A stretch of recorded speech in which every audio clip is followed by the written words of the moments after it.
Hey everyone, welcome to the show. It's your boy Johnny Clutch, discussing the latest sports news and giving hot takes in the sports that I love. The Super Bowl has passed us by. The Patriots ended up winning 13-3. Brady and Belichick both get their sixth ring. And I must say to start, the longevity of this dynasty is absolutely amazing. Their first Super Bowl that they won together was in 2001, where they were playing against Kurt Warner. The fact that these guys are still on our television screens every year, going to the Super Bowl, winning it on a lot of occasions, is just absolutely incredible. And I have to give credit to that, as much as I hate to say it. I don't like the Patriots. They've been a division rival for the Bills for many years. They've always beat the Bills. It's tough, but I give credit where credit is due.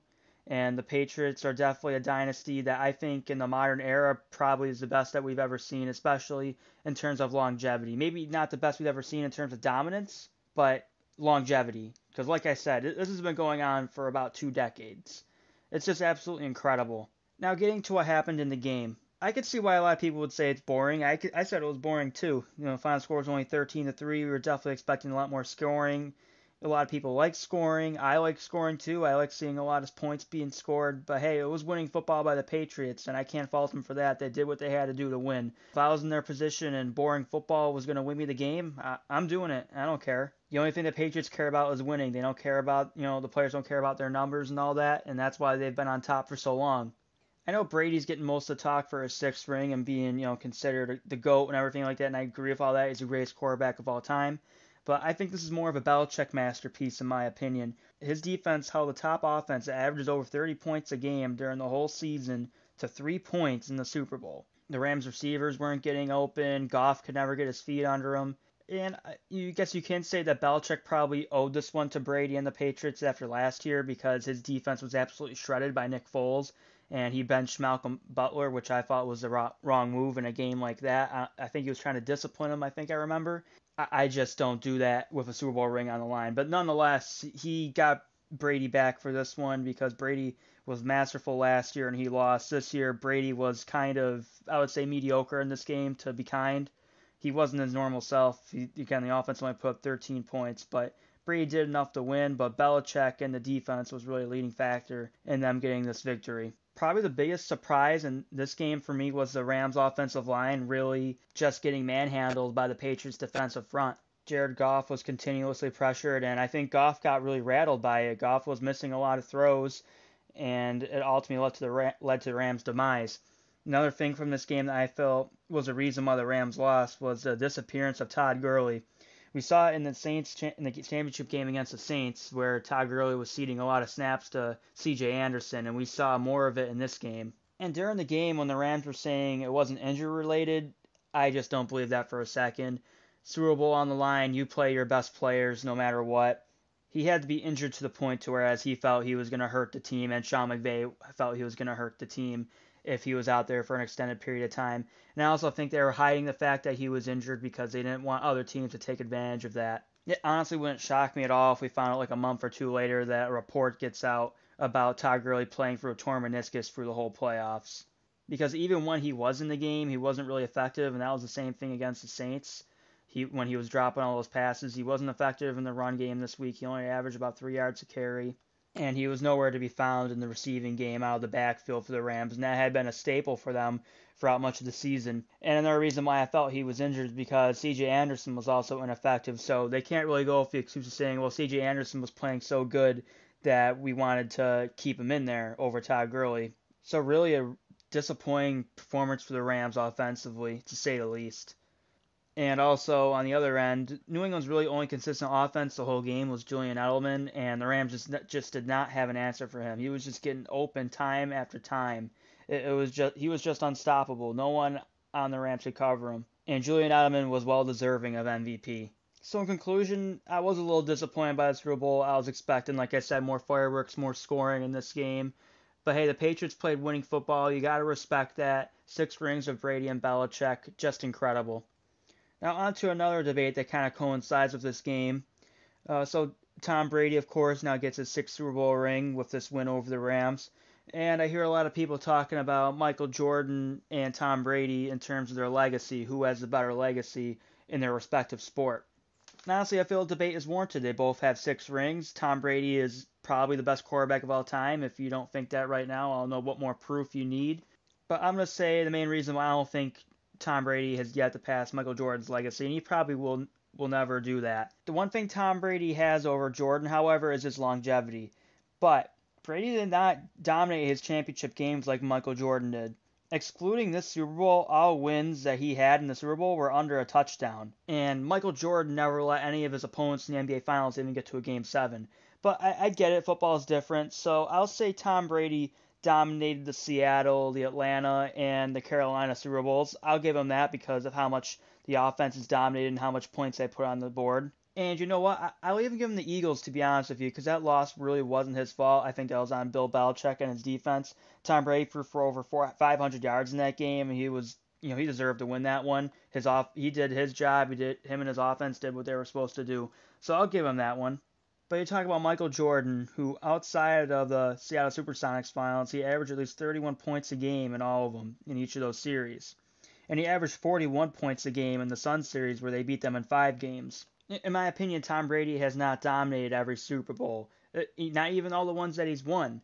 And also, Jordan went 6 straight full seasons where he played that he won an NBA championship, taking out those 2 years of baseball. I know he came back to 1 year, and then he played, but I feel he was kind of rusty that season, but that's kind of beside the point. 6 straight full seasons where Michael Jordan played, he won a championship. Now, just say he didn't go into baseball, which was probably one of the worst decisions of his life. He would definitely have 7 championships. I don't know about the 8th one. I don't know if him playing that whole season makes a difference. I think it does, but that's up for debate. So that's at least 7 championships that Jordan would have if he never went to baseball. And Jordan just had multiple clutch plays in those championship games, game-winning shots, game-winning passes, all of that, game-tying ones to send it in overtime and things like that. One glowing example was the one against the Jazz in his last NBA championship. So let's flash back to that game. The Bulls were down 86-83 with about 30 seconds left on the clock, I believe. Michael Jordan drives to the hole for a layup, and they're down 86-85. Then the next trip down to Utah Jazz, get the ball, get to Karl Malone in the post, and Michael Jordan literally takes it away from Karl Malone, goes down the other end of the court, and hits the game-winning shot. Now, I don't think, in my opinion, that Tom Brady has ever had that type of moment in a Super Bowl. The closest thing to me would probably be the Atlanta one, where they came back from down 28-3, and they drove down the field in that overtime to get the touchdown. And I know I'm being a little nitpicky when I'm saying this, but I mean, when you're talking about legacy with these two type of legends, maybe you have to be a little nitpicky, but he didn't throw it in for that last touchdown against the Falcons when the Super Bowl. James White ran it in. Like I said, that's being a little nitpicky. But anyways, James White ran it in. And to me, if we're talking about a game-winning shot in basketball, we're talking about a game-winning touchdown pass from Tom Brady as being the two comparisons that I could make. And you go down the list of all of Tom Brady's Super Bowl wins, and he kind of needed help to be clutch. The first Super Bowl, Adam Vinatieri's leg. The second Super Bowl, Adam Vinatieri's leg. Won on both of those. Then you obviously had the Malcolm Butler interception against Seattle. And then you had this game where really Brady wasn't that great, and they ended up getting the win. And this is not to say Tom Brady isn't clutch. He's obviously clutch. He's the greatest quarterback of all time.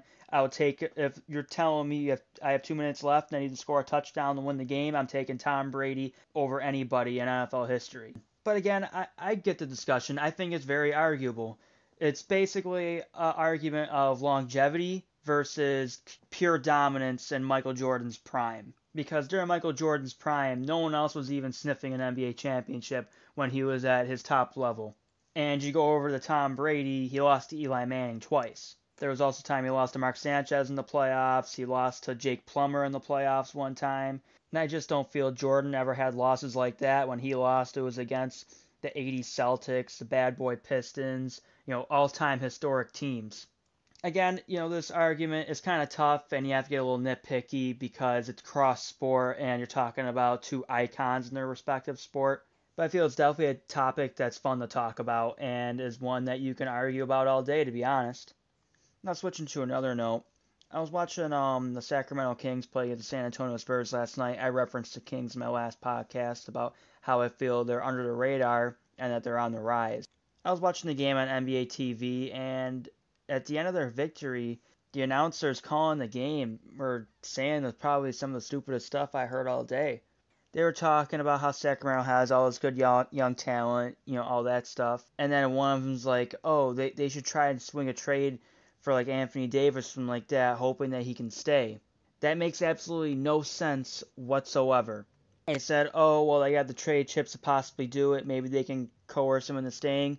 Anthony Davis is not staying in Sacramento for the same reason he's not staying on the Pelicans. They would have to trade a lot of those young players that I was talking about in the last podcast. De'Aaron Fox, Buddy Hield, Marvin Bagley, all those guys just to get him. If you trade those guys to get him, he won't have any help, and he's going to leave you after a year. It makes absolutely no sense to trade those young guys for Anthony Davis. And then they were talking about, oh, they should overpay for like like a B or C level free agent. I mean, that's not an exact quote, but they're saying something along those lines.